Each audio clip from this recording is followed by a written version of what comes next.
All right, so we're now going to move to the book of Daniel and the second coming of Christ, and we're going to prove that this could have only taken place in the first century. Okay, so we're going to start by watching a clip, so you're going to have to bear with me. We're going to play about three or 4 minutes of a clip, and we're going to go over Satan's guide to the Bible, and we're going to go over what some of the scholars are saying, and I just want to kind of debunk what the scholars are saying, what Adam Green is saying, and so we're going to have to watch some clips. And so bear with me. We're going to watch a few minutes of this, and then we're going to go over what they say, and then we're going to go over the book of Daniel and try to kill, like I said, 5 birds with 1 stone. All right, so let's go ahead and watch that. Here's seminary standard stuff about the book of Daniel. Standard stuff about authorship and predicting the future. Prophecy! Daniel was stupendous. A total winner. Daniel made many predictions about the future that came true. Proof the Bible is a godly book. Admit it, Satan. Daniel did predict all those things that came true. Yeah. I wonder how Daniel did it. By pretending to be someone living in the distant past, an author could predict the future. Huh? Pretending? Like doing impersonations? Excellent, Betty. You are right on target. The book of Daniel, allegedly written by the great wise man of the 6th century BCE, BC me. was actually written in the judgment of almost all critical scholars some 400 years later. What the Whoa. fuck? Liar. If the book of Daniel was written 400 years later, then that would mean Daniel did not author the book of Daniel. His name is on the book, Bart. The reality is that the author wasn't living in the 6th century BCE. He was only claiming to live then. He was actually living in the 2nd century, 400 years later. You have a span of time in between, and the book of Daniel can predict those events very accurately.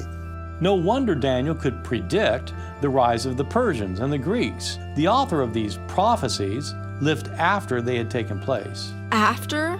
This will happen, this will happen, this will happen, that will happen. He knew those things were going to happen because he was living after they happened. So he's not actually predicting the future. He's pretending to be somebody in the past predicting the future.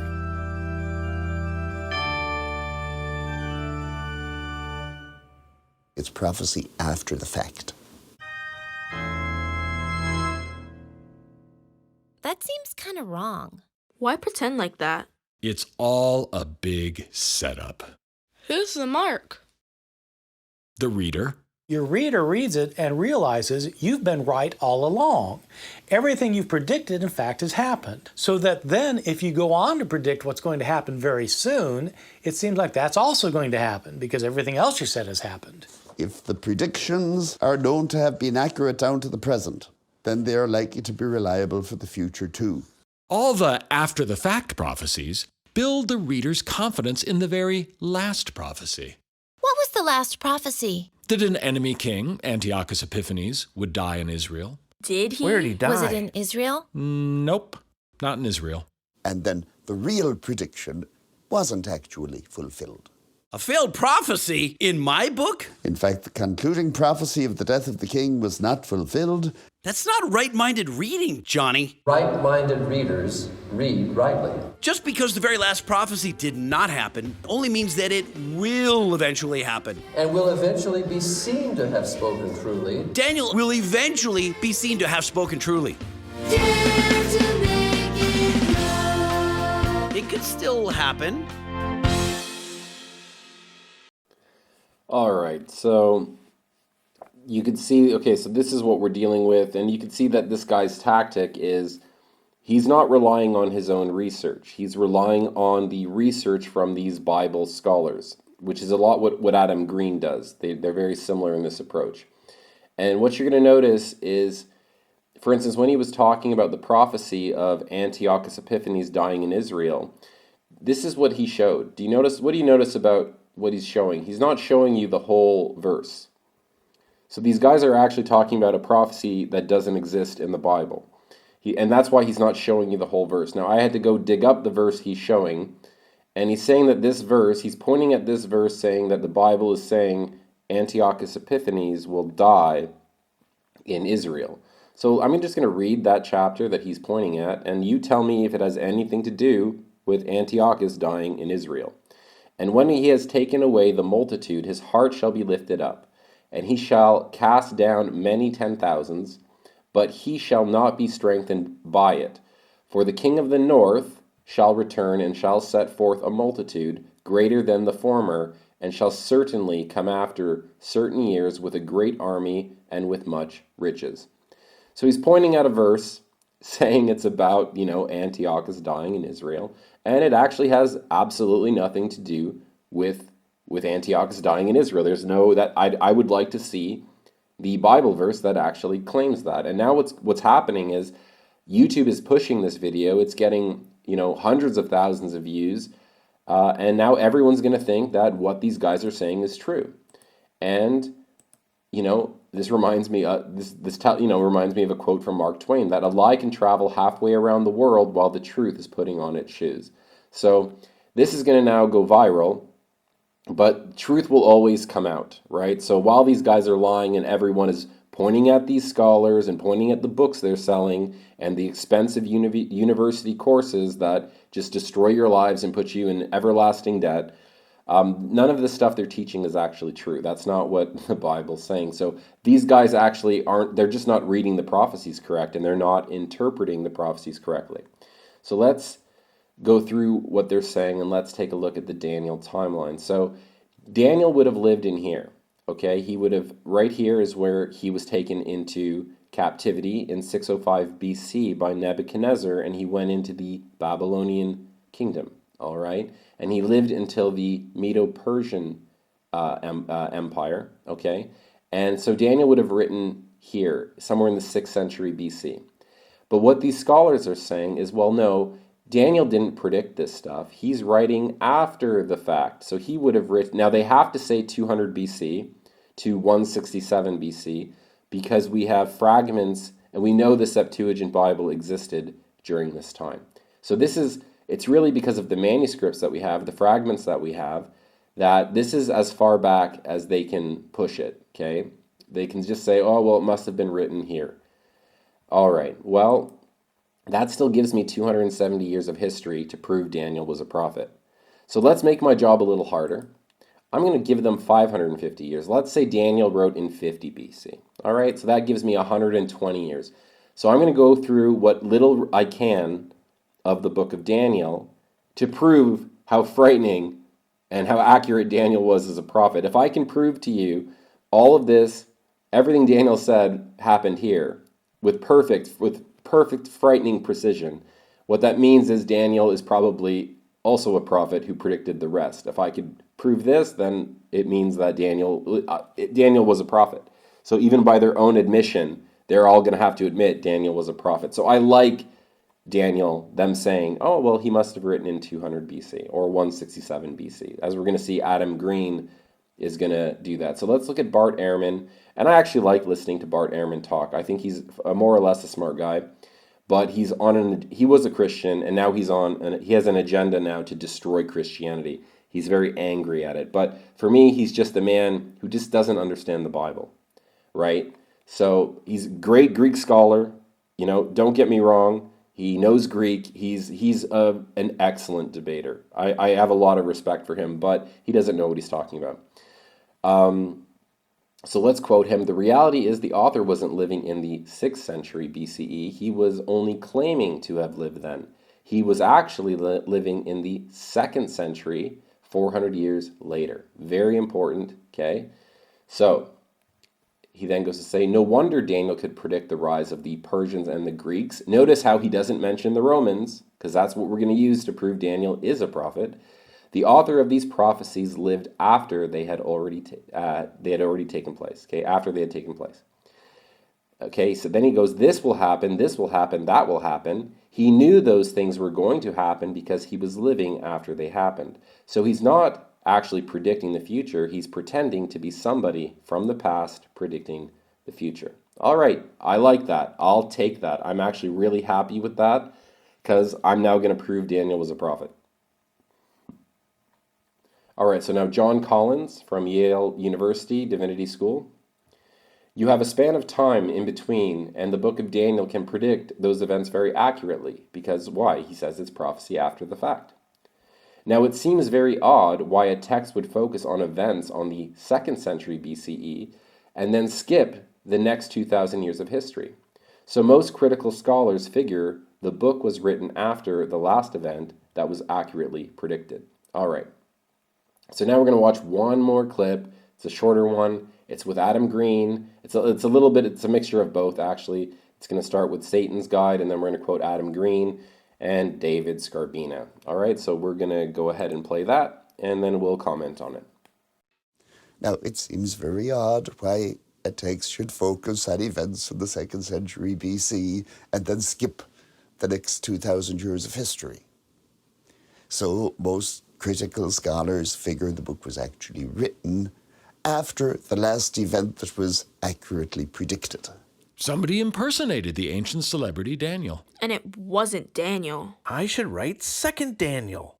You know what, Satan?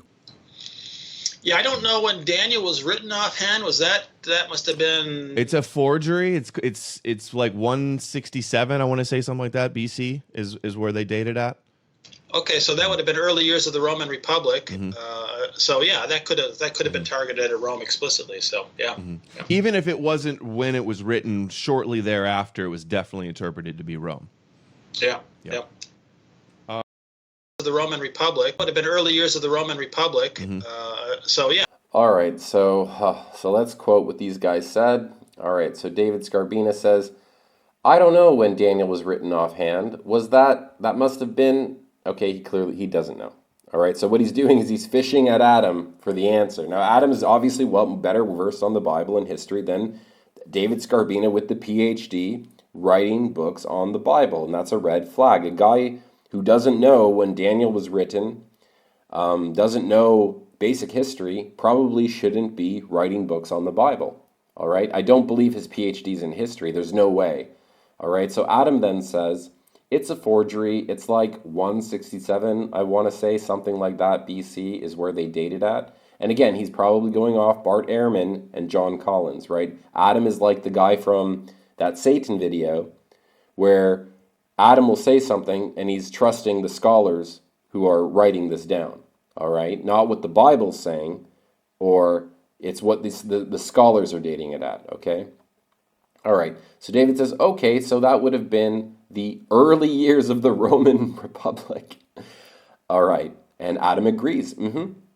All right, so that could have been targeted at Rome explicitly. All right, so the Roman Republic began about 342 years before 167 BC.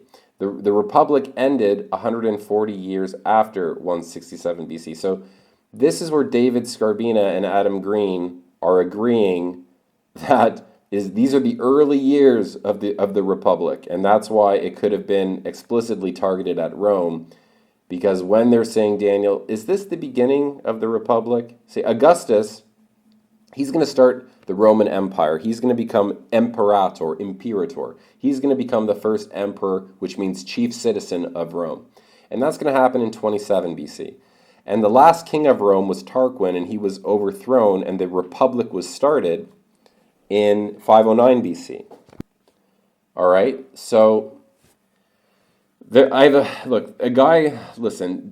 Scarbina with his PhD here wrote a book called The Jesus Hoax, How St. Paul's Cabal Fooled the World for 2,000 Years. Now, I'm not trying to be mean, I'm just being honest, but a man probably shouldn't have, if his PhD's in history, he's got problems.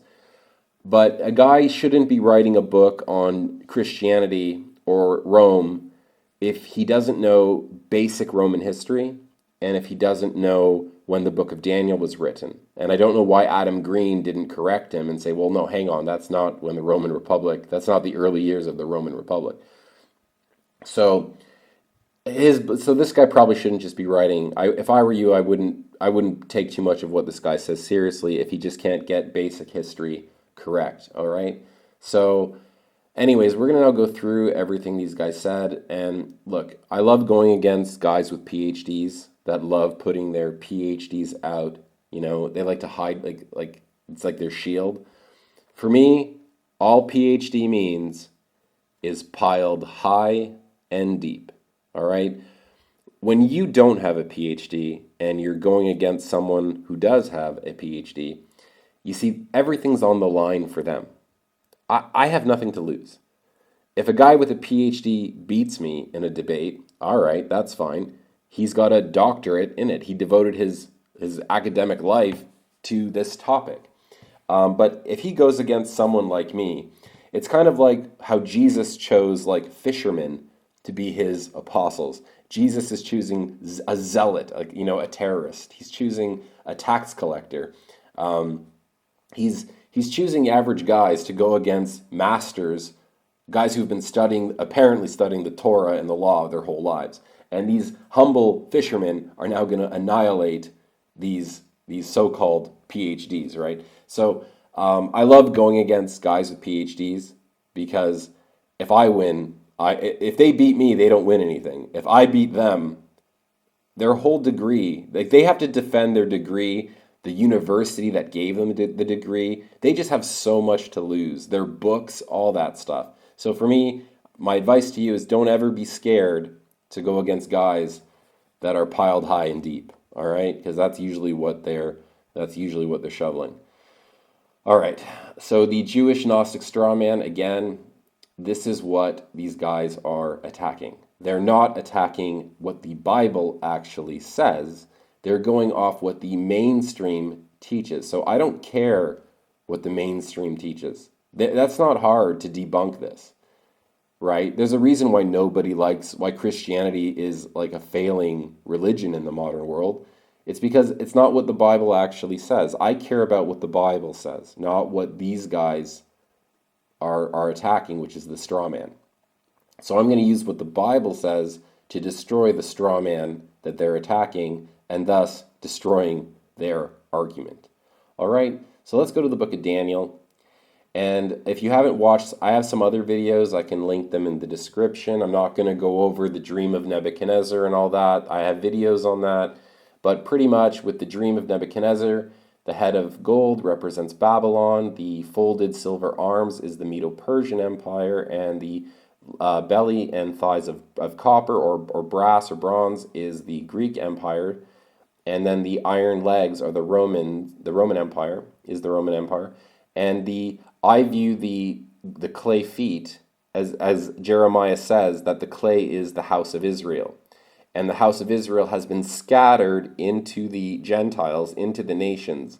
So the Israelites are mingled by blood into these kingdoms. And these are the kingdoms, just like Joseph and his Egyptian children, just like Joseph rose to world power in Egypt, so did the Israelites mingled in and mixed with the Gentile nations. So I view exactly as Jeremiah says, that the house of Israel is the clay, and that the clay, the 10 toes are the 10 tribes of Israel, but the iron part are the 10 Caesars that are going to rise up.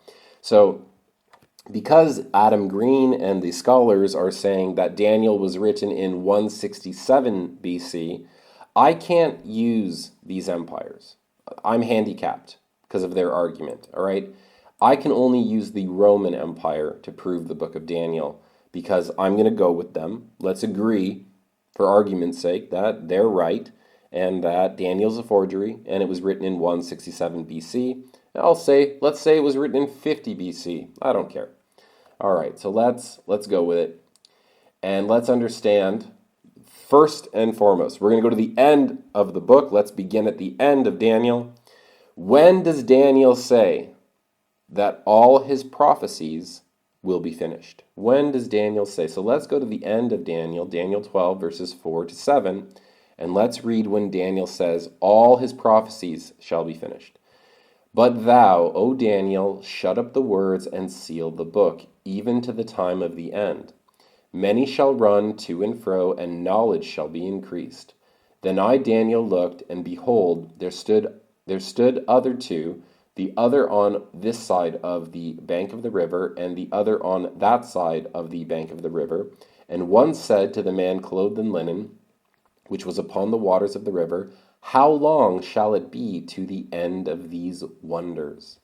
And I heard the man clothed in linen, which was upon the waters of the river, when he held up his right hand and his left hand unto heaven, and swear by him that liveth forever, that it shall be for a time, times, and a half, 42 months, okay? Time means 1 year, times, plurals, 2 years, and a half, 3.5 years, 42 months. And when he shall have accomplished to scatter the power of the holy people, all these things shall be finished. All right, so the end will come and everything shall be finished after a 42-month period of destruction and after God scatters the power of the holy people. Okay, so when is that going to happen? It's going to happen in 70 AD. All right, so let's look at events from history. So predictions made by Daniel. The fourth kingdom will conquer the Greeks. 10 Caesars will arise from this empire before the end. A small ruler or kingdom will rise up and uproot 3 Caesars. The small kingdom will change laws. The small kingdom will persecute the saints. The Messiah will be killed. The temple will be destroyed. Jerusalem will be destroyed. There will be a period of 42 months before the end. The daily sacrifices will be removed. And then there's a 1,335-day period. All right, so that's what Daniel's, let's go over all that right now. Okay, that's just to give you a preview of what I'm going to talk about. So Daniel 7, here's our marker in history. Daniel is writing in the first year of Belshazzar, king of Babylon. So we have a marker.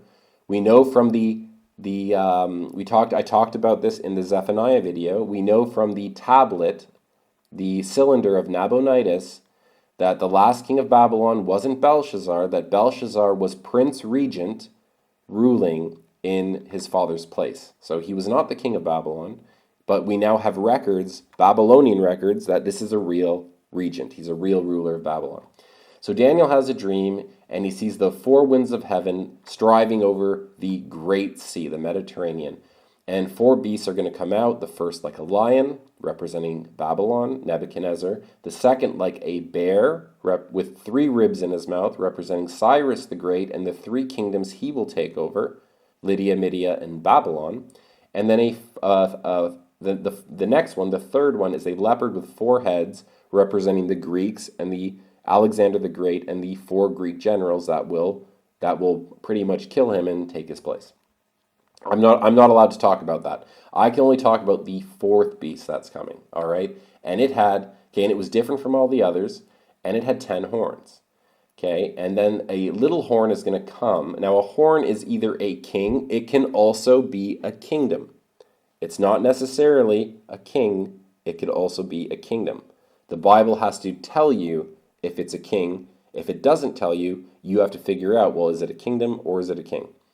Okay, so we know that this little horn, this little kingdom or king that will come up, is going to uproot 3 of these 10 horns. Okay, and it's going to be very different, and it's going to speak great and terrible things, and it's going to do a lot of evil stuff. All right, so let's go through all this. Let's start with point 1, the 4th kingdom will conquer the Greeks. So we know that the 4th beast shall be the 4th kingdom upon the earth, which shall be diverse from all the kingdoms and shall devour the whole earth. This doesn't mean the entire world. I'll prove that later. Okay, and it shall tread it down and break it in pieces. 2, okay, the 10 kings will arise from the 4th kingdom, and the 10 horns out of this kingdom are 10 kings that shall arise. All right, 10 kings. The little horn will uproot 3 Caesars. I considered the horn, and beheld, there came up among them another little horn, before whom there were 3 of the first horns plucked up by the roots. Okay? So, a little ruler or a little kingdom will rise up and uproot 3 of these Roman kings, which we know are Caesars. They're not kings.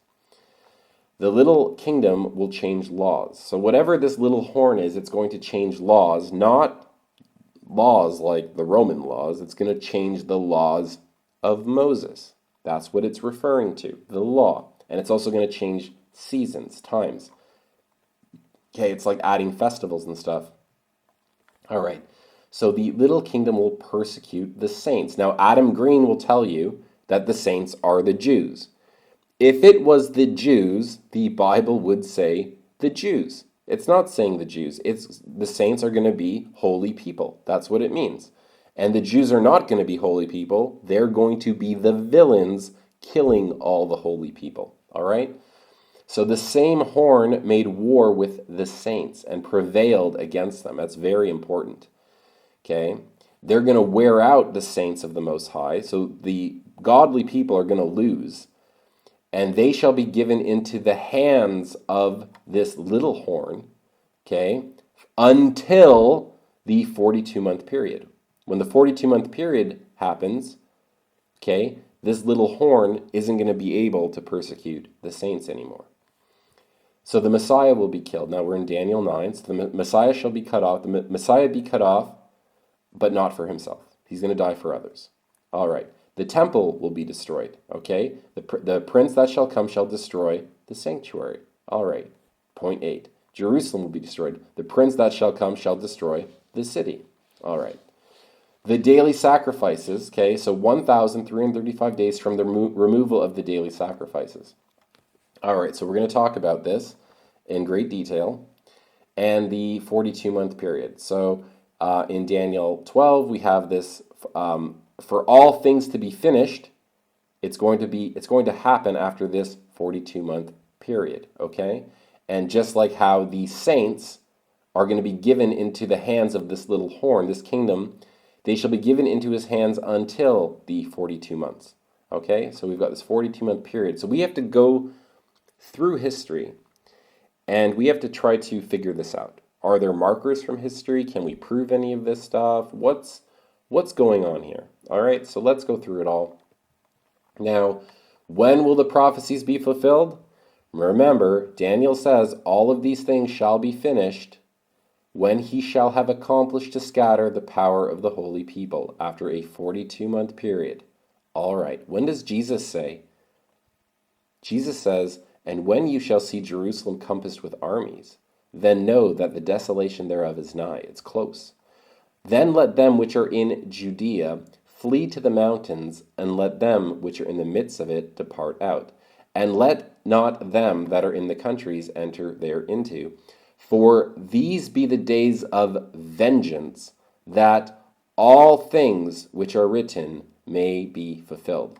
So understand that both Daniel and Christ are in full agreement that all things written will be finished, fulfilled, when Jerusalem is surrounded by armies after God has accomplished to scatter the power of the holy people.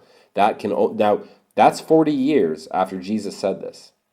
In 40 years from when Jesus said this, Jerusalem will be surrounded by armies, the temple will be destroyed, the power of the holy people shall be scattered. Okay? This can only be the first century.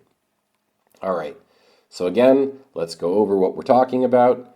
The fourth kingdom will conquer the Greek kingdoms. There will be 10 Caesars until the time of the end. A small kingdom or king will rise from the Roman Empire, from Rome, and cause the fall of 3 Caesars. Now, the Jerusalem, Judea, is from part of the Roman Empire. Okay? They will change laws. They will change laws and persecute God's people. They will kill the Messiah and bring destruction on the city and temple. From the time the daily sacrifices are taken away, there will be a 1,335-day period. The end will come after a 42-month period by the time of the 10th Caesar. When the power of the holy people is scattered and Jerusalem and the temple are destroyed, everything written will be fulfilled. So it's going to all happen in this period. Okay, so I'm okay with Adam Green saying Daniel was a prophet. He's a forgery written way before these events happen. Because what Adam Green is accidentally doing is he just confirmed that Daniel is like the prophet of all prophets. All right? All right. So what is Daniel talking about? Thus he said, the fourth beast shall be the fourth kingdom upon the earth, which shall be diverse from all kingdoms, and shall devour the whole earth, and shall tread it down and break it in pieces. Of course, who is he talking about? He's talking about the only empire in history, the only one that ever managed to conquer the entire Mediterranean Sea, the one that is different from all the others, the the Babylonians never did it. They got as far as Egypt and Syria. The Persians never did it. They got as far as Greece and Egypt. The Greeks never did it. They just really stopped in Greece and got all the way into India. But the Romans are going to conquer from Britain all the way to Mesopotamia. All right? So, and Daniel spake, so this is what it means by the Great Sea. All right, I'm just going to point that out, that the Great Sea is the Mediterranean that these four beasts are coming out of.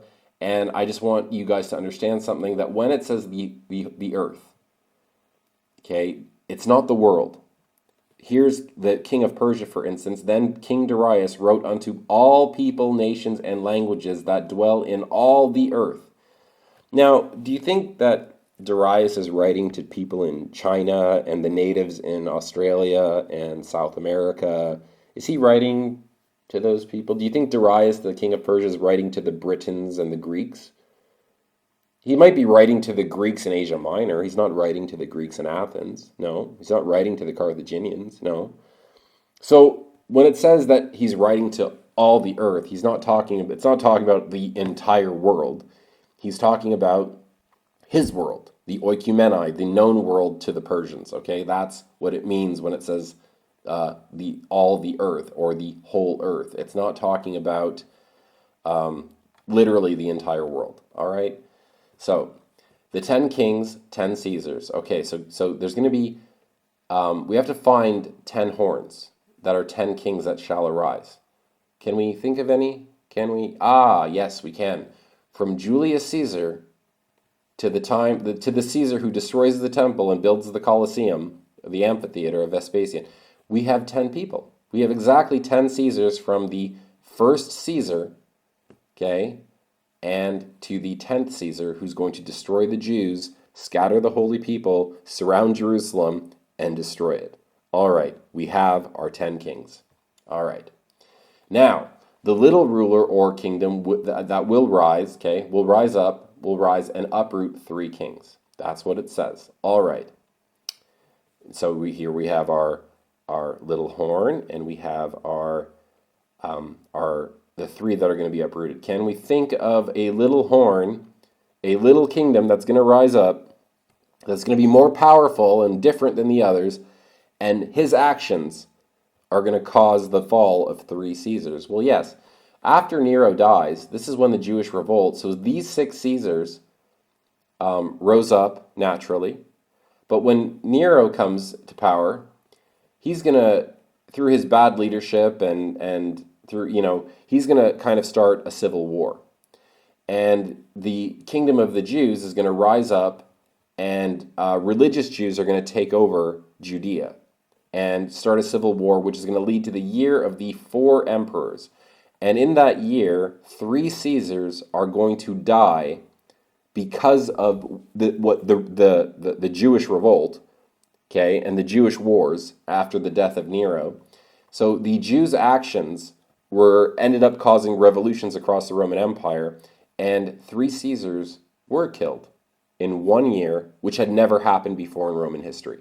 Okay, all these Caesars lived and ruled for at least a minimum, a few years. There was never, I think Caligula was probably the shortest reigned Caesar. Okay, so we do have 3 Caesars of the 10 dying as a result of the actions of a little kingdom. The little kingdom will change laws. Did that happen? All right, so let's talk about that. The washing of hands, for instance. Here's a Jewish prayer, a Jewish law. Blessed art thou, Lord our God, King of the universe, who has sanctified us with his commandments, commanding us to wash our hands. This commandment is not in the Torah. This is called takanot. This is a rabbinical enactment. Okay? Moses says, what thing soever I command you, observe to do it. Thou shalt not add thereto, nor diminish from it. And what are the Jews doing? They're inventing a law. They're changing laws. Okay, just like you're Jewish through your mother, that's not in the Torah. Jews invented that. They're adding laws. They're adding to Moses, and they're taking away from Moses. They're changing the law. They're changing the Torah. Did the Romans do that? No. The Jews did that. The little kingdom that caused the 3 of the 10 Caesars to be uprooted, okay, that their actions led to the fall of 3 Caesars, and they're the ones changing the laws of Moses. And here's Jesus in the New Testament calling them out on that. Then came to Jesus scribes and Pharisees, Orthodox Jews like Ben Shapiro, which were of Jerusalem, saying, "Why do thy disciples transgress the traditions of the elders," the oral law? This will become the Talmud. "For they wash not their hands when they eat bread." But he answered and said unto them, "Why do you also transgress the commandment of God by your tradition?" All right, so can you think of a little kingdom that was changing laws, changing the laws of Moses? Can you think of one? Yeah, I think we have it. I think we know which little kingdom is responsible for uprooting the 3 Caesars and changing the law. All right, let's keep going. Right, and these are the chosen people according to Adam Green. All right, so number 5, the little kingdom will persecute the saints, and he shall speak great words against the Most High, and shall wear out the saints of the Most High, and think to change times and laws, and they shall be given into his hand until 42 months. So until this period of 42 months, these holy people are in a lot of trouble. They're going to be destroyed by this little kingdom. All right. So again in Daniel, "And I beheld the same horn made war with the saints and prevailed against them until the Ancient of Days, and judgment was given unto the saints." All right, so let's talk about this. Can we think of anyone? Let's go to the book of Acts. "And Saul was consenting unto his death, and that at that time there was a great persecution against the church, which was at Jerusalem, and they were all scattered abroad throughout the regions of Judea and Samaria." Okay, so the New Testament is saying there was a great persecution. Okay. All right, so, "But Saul increased the more in his strength and confounded the Jews," which dwelt at Damascus, And what did the Jews do? They took counsel to kill him. So who's doing the persecuting? Who's persecuting the saints of the Most High? Which little horn is responsible for uprooting the Caesars? Which little horn is responsible for changing the laws? It's the people who Adam Green is saying are the chosen people, right? But no, it's the Jews that are changing the laws, uprooting the Caesars, and and now persecuting and killing the saints. Now, about the time Herod the king stretched forth his hand to vex certain of the church, and he killed James, the brother of John, with the sword, because he saw that it pleased the Jews. Does it say the Romans? Does it say... No, it's the Jews. All right. Now Festus, and we're coming to Josephus now, was now dead, and Albinus, was but upon the road. So he assembled the Sanhedrin of the judges, so the Jews, and they brought before them the brother of Jesus, who was called Christ, whose name was James, and these Jews accused him of stuff. There's accusations against them for as breakers of the law. Who's really breaking the law? Is it the Christians, or is it the Jews who are writing and adding all these laws? Got to wash your hands. It's a commandment. No, it's not. But we're going to kill you because we're saying you changed the laws. You're not following the laws that we changed and invented. And what happened to Jesus' brother? Christ's brother was stoned to death. This is in Josephus. So who's persecuting the saints? It's the Jews, the little horn. "And after 62 weeks shall the Messiah be cut off, but not for himself." All right, so let's go to the Bible. And in Matthew, "When the morning was come, the chief priests and the elders of the people took counsel against Jesus to put him to death." So who's doing this? The Jewish priests, the little horn. "And the chief priests and the elders persuaded the multitude that they should ask Barabbas and destroy Jesus." All right, so the Messiah is going to be killed. And it says little horn, that's actually going to do it. And now when Jesus is being crucified, or about to be crucified, what happens? "And the governor said, Why? What evil has he done?" Pontius Pilate is trying to save Jesus. The Romans are trying to save Jesus, but they cried out the more, saying, "Let him be crucified." When Pilate saw that he could not prevail, nothing, but that rather a tumult was made, he took water, washed his hands before the multitude, saying, I am innocent of the blood of this just person. Okay, see you to it. Then answered all the people and said, his blood be on us and on our children. And let me tell you something. That's going to happen. The siege of Jerusalem, where Jesus says the days of vengeance, where all things written shall be fulfilled, are going to happen, not just on them, but on their children. As Jesus said, this generation shall not pass away till all these things be fulfilled. All right. Now we're coming to Tacitus, and he's going to talk about Christian persecution and the Messiah being killed. So Nero fastened the guilt and afflicted the most exquisite tortures on a class hated for their abominations called Christians by the populace. Christ, or Christus, from whom the name had its origin, suffered the extreme penalty during the reign of Tiberius at the hands of one of our procurators, Pontius Pilate. Romans, not denying there was a guy named Jesus, he was crucified, and that the Christians were being persecuted. All right. And we're going to learn later how Nero was very close with the Jews, at least with the Sadducee Jews, one faction of the Jews. The Jews are going to go into civil war, and the Jews loyal to Nero are going to lose power. And then Nero's going to lose power of Rome. Okay? We're going to see that later on. All right. So the temple will be destroyed, as it says in Daniel, the prince that shall come shall destroy the sanctuary, okay, the temple. And here we have Jesus. These are kind of parallel stories, one in Matthew. And Jesus went out and departed from the temple, and his disciples came to him to show him the building of the temple. Now, understand what's happening here is the temple in Jerusalem was the most beautiful temple probably in the world at this point. There was no building more beautiful. There was no city richer than Jerusalem, all right? So his disciples are actually showing him, and we see that a little bit closer in Luke. Notice how in Luke it's a little bit different.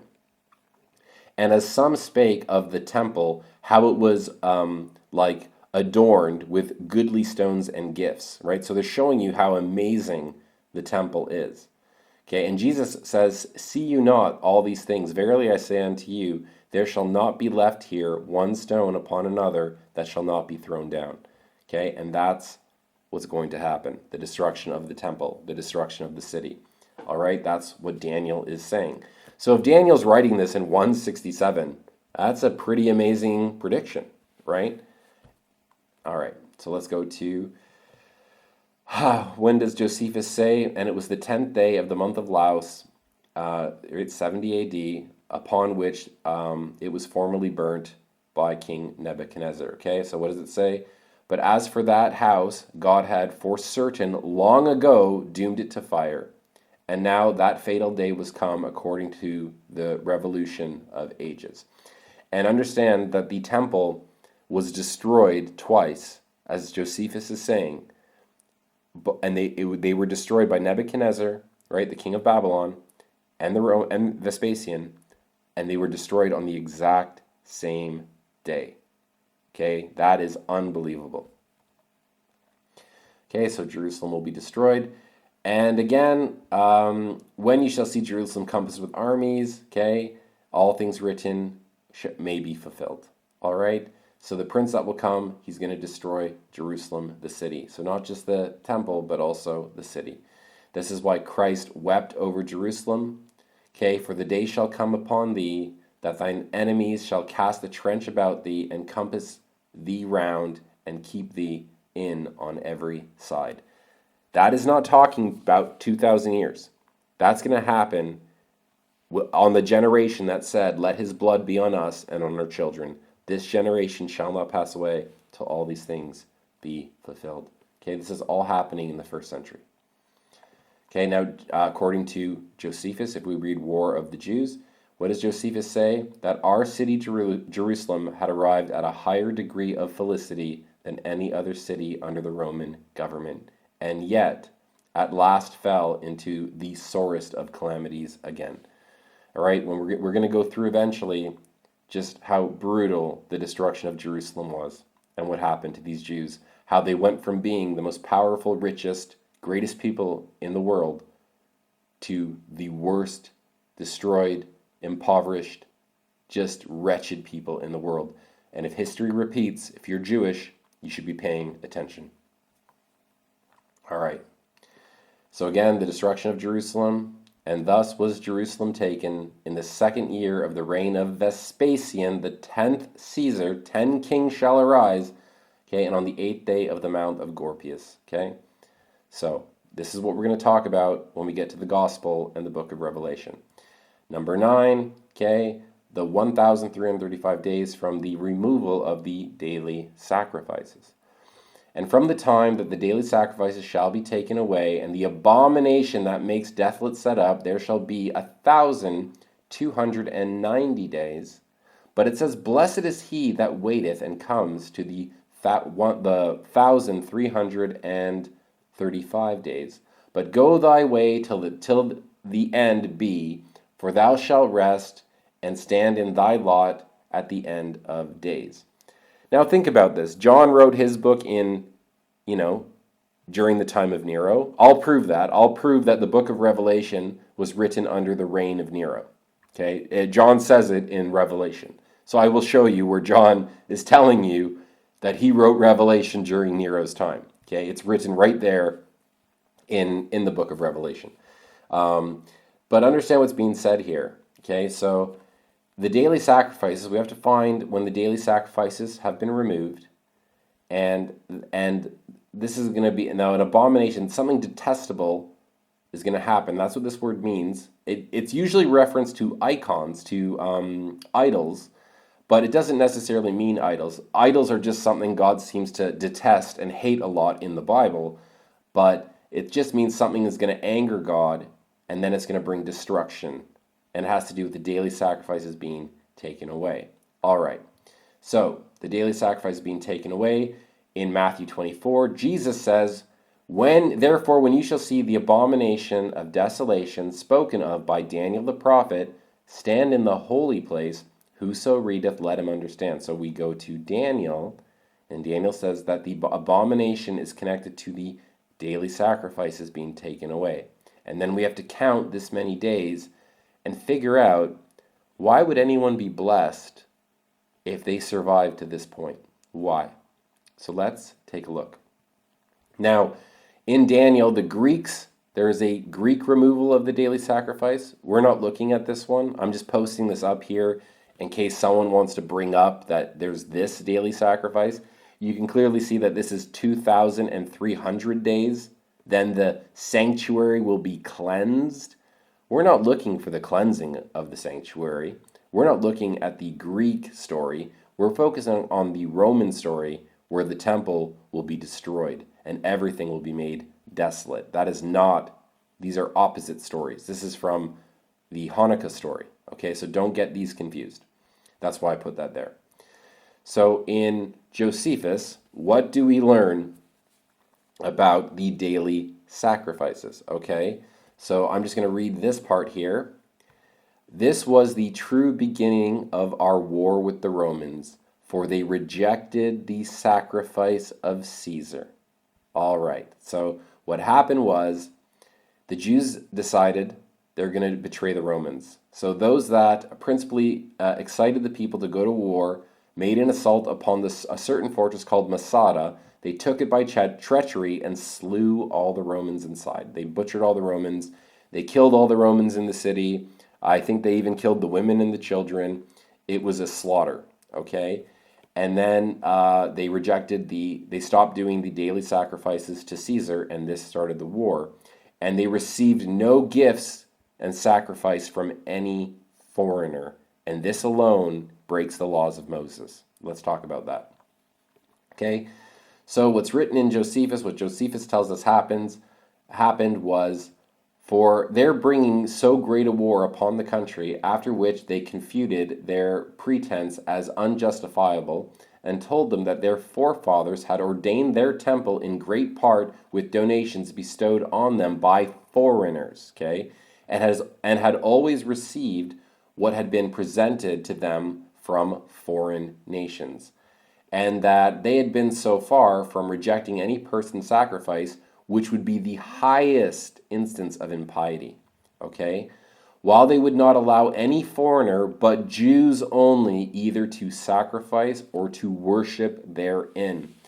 So what brought, I want you to really think about how amazing this is. What pissed God off? What angered God off so much that he's now going to wipe out the Jews?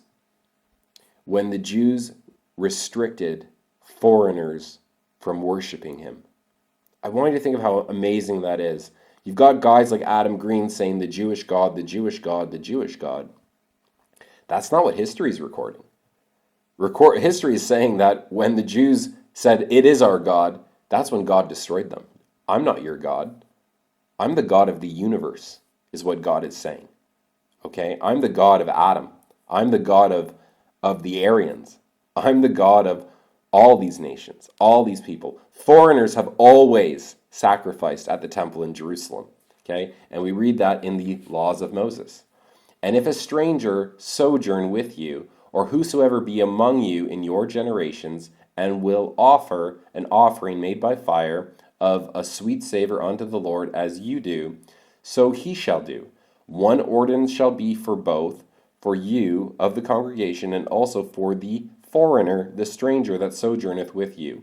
An ordinance forever in your generations, as you are, so shall the stranger be before the Lord. One law and one manner shall be for you, and for the stranger that sojourneth with you. God never restricted foreigners from worshiping him. It was in the law.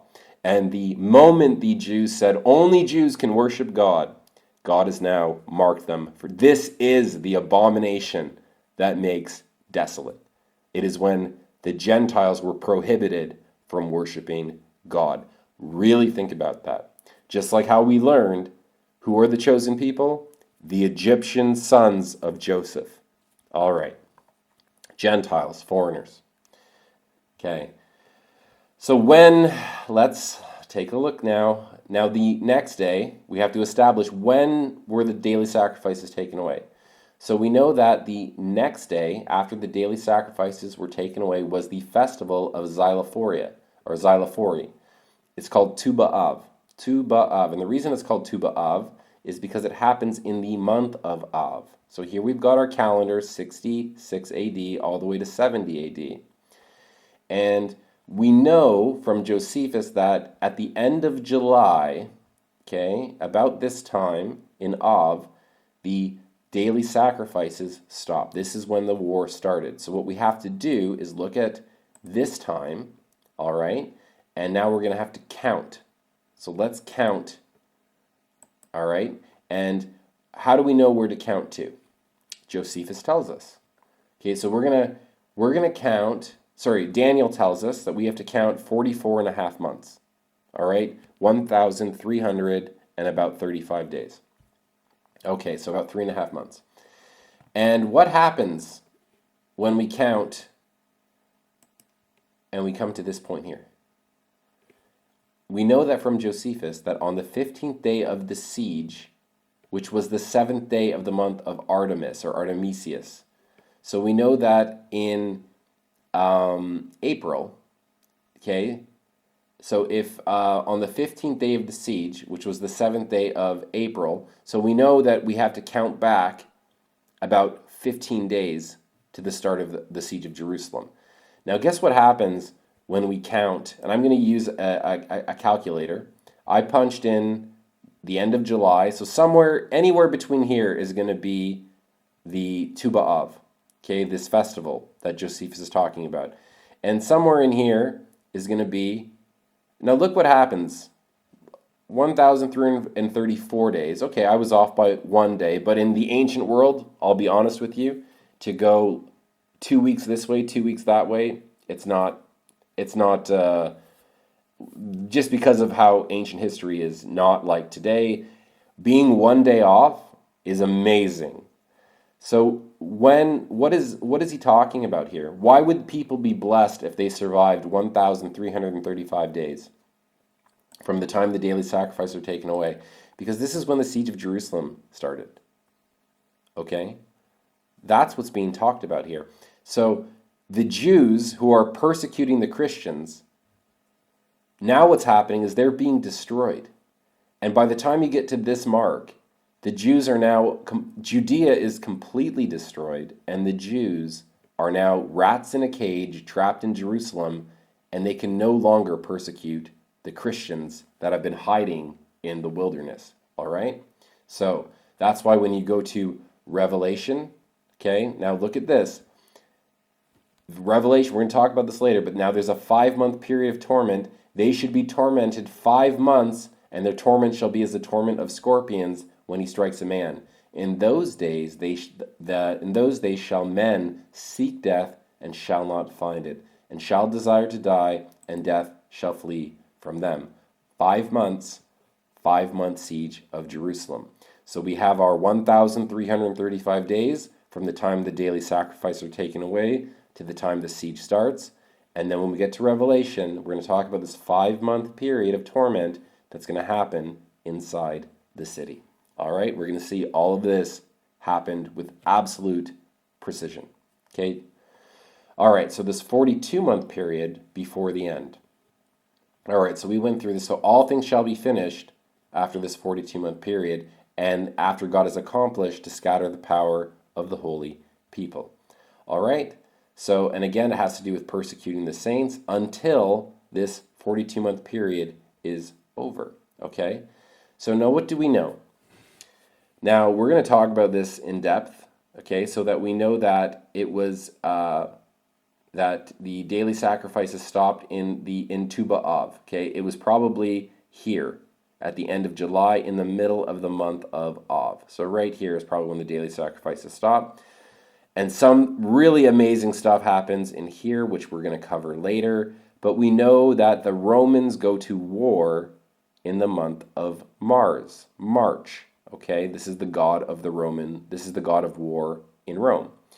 So we know Vespasian, we know that the Galilee campaign started in April, we know that the siege of Jotapata started in May, okay? So we have a 42-month period of destruction, and guess what? You count 42 months from the time Vespasian entered Syria and the Galilee campaign start, Jerusalem is destroyed by the time we get to month 42. Exactly 42 months. Okay? And what does Revelation say? That the woman, talking about the church, the Christians, and the Israelites and Jews and the Gentiles who were believing in Jesus, they fled to the wilderness, into Decapolis, and I'm going to go over this history with you. It's amazing. Where a place was prepared of God that they should be fed there 1,260 days. So, 42 months.